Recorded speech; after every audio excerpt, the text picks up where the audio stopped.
నేను మిమ్మల్ని లైక్ చేయమని అడగట్లేదు, సబ్స్క్రైబ్ చేయమని అడగట్లేదు. కేవలం ఒక కామెంట్ చేయండి, భారత్ మాతాకి జై. ఈ ఒక్క కామెంట్ మా టీంకి ఎంతో బలం ఇస్తుంది. ఈ వార్తలు మీరు వినే ఉంటారు, కానీ మళ్ళీ మాట్లాడుతున్నాను. ఒక దేశము తన సైన్యాన్ని అమ్మడం అనడం, అది కూడా ఒక ప్రజాస్వామ్య వ్యవస్థ, ఒక డెమోక్రాటిక్ వ్యవస్థలో ఉందనుకోండి, ఇది కుదురుతుందా? ఇది జరిగే పనేనా? అంటే రాజ్యాంగం ప్రకారం ఇట్లా మీరు చేయగలరా? ఆలోచించాలి కదా. నేను ఒక సైనికుడిని 10,000 అమెరికన్ డాలర్స్కి ఇంకొక దేశానికి అమ్ముతాను అని ఒక అధ్యక్షుడు, లేదా మీకు ఒక ప్రధానమంత్రి కాదండి, ఒక ఆర్మీ చీఫ్, ఇప్పుడు ఫీల్డ్ మార్షల్ అని తనను తాను ప్రమోట్ చేసుకున్నాడు. ఆసిమ్ మునీర్ చెప్తున్నాడు అనుకోండి, అది ఎవరికైనా చూడండి, ఇజ్రాయెల్ అనబడే దేశము అసలు యావత్ ఇస్లామిక్ దేశంలో, అరబ్ దేశాలనండి, ఈ మిడిల్ ఈస్ట్ దేశాలనండి, గల్ఫ్, వీళ్ళందరినీ కలుపుకోండి, వీళ్ళ యొక్క శత్రువు ఎవరు? ఇజ్రాయెల్. అట్లాంటి ఇజ్రాయెల్కి ఇప్పుడు 10,000 అమెరికన్ డాలర్లకి ఒక సైనికుడిని అమ్ముతున్నాను, మీరు కొనుక్కుంటారా? ఇట్లా జరుగుతుందా? ఆలోచించాలి కదా.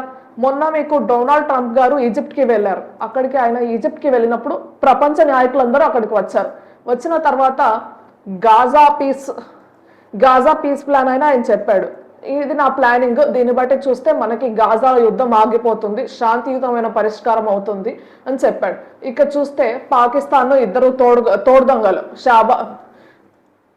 షబాజ్ షరీఫ్ అండ్ అసిమ్ మునీర్, ఓహో జై జై నాయక అని, ఇలాంటి నాయకుడు ఎవరో ఉండరు, ఇట్లా అద్భుతం అమోఘం అని చెప్పారు. చెప్పిన వాళ్ళ ట్రంప్ గారు మళ్ళీ అమెరికాకు వచ్చేసారు. చెప్పిన తర్వాత ఇజ్రాయెల్ వాళ్ళు యాజ్ ఇట్ ఈజ్ మళ్ళీ గాజా, హమాస్ పైన దాడులు మొదలు పెట్టారు.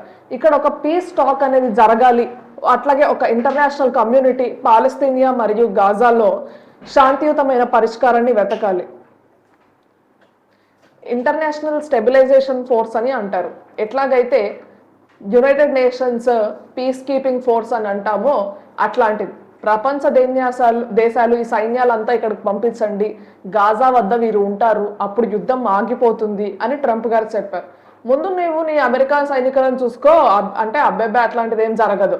సరే, మరి ఇస్లామిక్ దేశాలు ఉన్నారు కదా, బాగుందండి, మంచి ఆలోచన, వీరు మా దేశ ఆర్మీని పంపిస్తాము అంటే టర్కీ వాడైతే జరగదు అన్నాడు.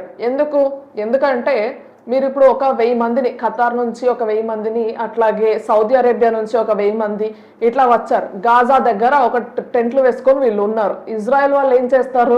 నేరుగా ఒక బాంబు వేసి వచ్చి అందరినీ సర్వం క్లియర్ చేసి వెళ్ళిపోతారు. ఎదిగితే ఏమో, అయ్యో మీరున్నారా, మేము హమాస్ తీవ్రవాదులు అనుకున్నాము, అయినా హమాస్ తీవ్రవాదులకి మీకు తేడా ఏమిటి? సింపుల్గా ఇజ్రాయెల్ వాళ్ళు తేల్చేస్తారు. ఇజ్రాయెల్ని ఆపడం అనేది ఎవరి వల్ల కుదరదండి. యునైటెడ్ నేషన్స్ సెక్యూరిటీ కౌన్సిల్ ఉన్నారు, మీకు అమెరికా అన్నారు, యూరోప్ యూనియన్ అన్నారు, ఎవ్వరు వెళ్ళి ఏ యూనియన్ వాళ్ళని ఆపలేరు. ఇప్పుడు పాకిస్తాన్ యొక్క ప్రపోజల్ ఏంటి? ఒక సైనికుడికి 10,000 అమెరికన్ డాలర్స్ ఇవ్వండి, గాజా వద్ద మేము వాళ్ళని పంపిస్తాను, ఎంతమంది కావాలంటే అంతమందిని పంపిస్తాము అంటున్నారు. అంటే ఇజ్రాయెల్ వాళ్ళు ఏమంటున్నారు? ఆ రోజు వచ్చారు కదా ఈజిప్ట్కి, మాట్లాడాం కదా, డొనాల్డ్ ట్రంప్ చాలా గ్రేట్, సో ఇంత గొప్ప సంఘ సేవకుడిని మేము ఎక్కడా చూడలేదు అని అన్నాం కదా. ఇవాళ నువ్వు సోషల్ సర్వీస్ చేయి, సమాజంలో మార్పు కోసం పాటుపడు. ఇదంతా పాకిస్తాన్ వాడికి ఏం అర్థం కాల. ఒరే ఇవంతా నాకెందుకు చెప్తున్నావు అంటాడు కదా. అట్లా కాదు, నువ్వు సోషల్ సర్వీస్ అంటున్నావు కాబట్టి నేను ఒక పని చేస్తాను, ఒక $100 ఇస్తా, ఒక సైనికుడికి $100 ఇస్తా, నువ్వు అడిగిన 10,000లో 2 సున్నాలు తీసేసి నేను $100 ఇస్తాను, నువ్వు నీ సైన్యాన్ని తీసుకొచ్చి గాజా దగ్గర పెట్టు, పోతే అందరితో పాటు వీళ్ళు పోతారు, లేకపోతే ఉంటారు అనేటప్పటికీ అసిమ్ మునీర్కి ఇదంతా అర్థం కాలేదు. ఇవాళ అసిమ్ మునీర్ పరిస్థితి ఏంటి మీరంతా వినే ఉంటారు. 27వ కాన్స్టిట్యూషనల్ అమెండ్మెంట్కి తీసుకొస్తున్నారు.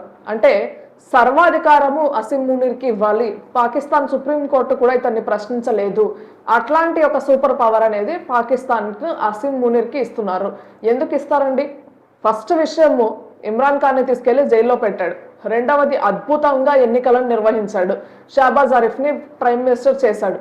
మూడవది, వాళ్ళ డొనాల్డ్ ట్రంప్తో ఫ్రెండ్షిప్, అమెరికా పాకిస్తాన్కి కలిపేసిన ఘనత అసిమ్ మునీర్ది. కాబట్టి ఇతనే డిక్టేటర్, రేపు పాకిస్తాన్ని పరిపాలించేది ఇతనే. స్వయంగా వాళ్ళ ప్రధానమంత్రి ఇట్లాంటి ఒక అమెండ్మెంట్ని వాళ్ళ పార్లమెంట్లో తీసుకురాబోతున్నాడు. అది పాకిస్తాన్ పరిస్థితి. సో ఇవాళ అసిమ్ మునీర్ ఎందుకండి $10,000 అమెరికన్ డాలర్స్ ఇవ్వాలని మాట్లాడుతున్నాడు? ఏమీ లేదు ఫ్రెండ్స్, వీళ్ళు ఒక లిస్ట్ వేశారు.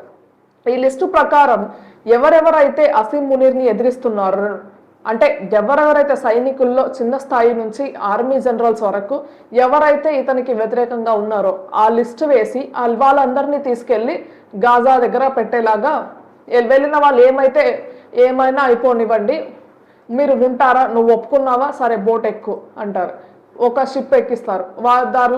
దారిలో షిప్లో వీళ్ళే బాంబులు వేస్తారు, లేదా ఇజ్రాయెల్ వాళ్ళకి చెప్తారు మాకు సంబంధం లేదు వీళ్ళు అంటే హమాస్ వాళ్ళు అనుకొని వాళ్ళు బాంబులు వేస్తారు.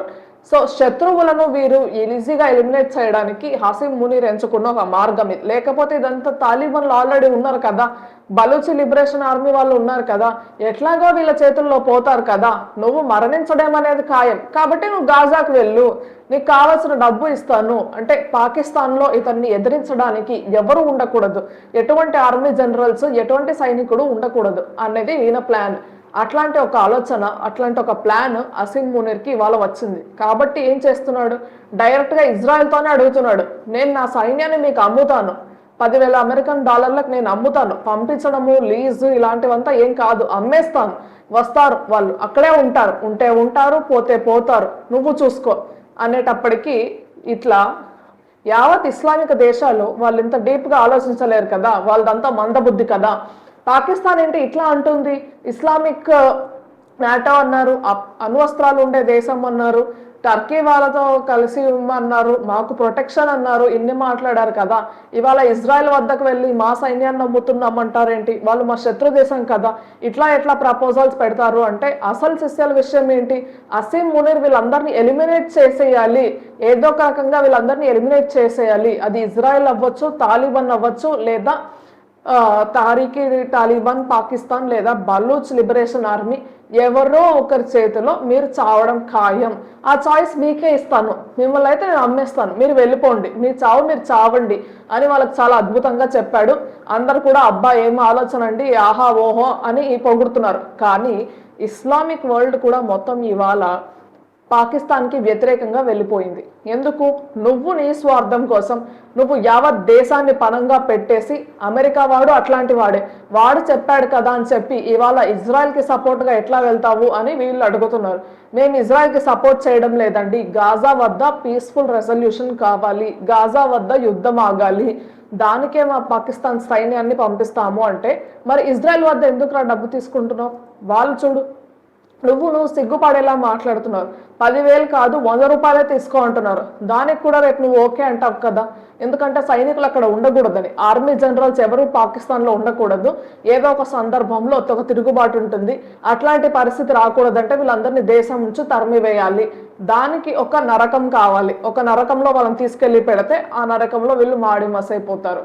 ఆ నరకం ఎక్కడ, గాజా అనబడే ప్రాంతం.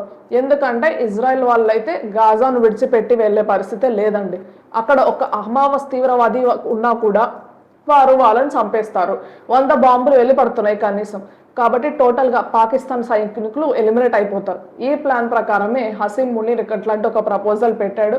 మరి ఇజ్రాయెల్ వాళ్ళు ఏ స్థాయిలో వీళ్ళని అవమానించారో చూడండి, 10,000 అడిగితే 100 రూపాయలు చూసుకోండి అని అంటున్నారు. దీని గురించి మీరేమనుకుంటున్నారో ఆలోచించి కామెంట్స్లో రాయండి. జై హింద్.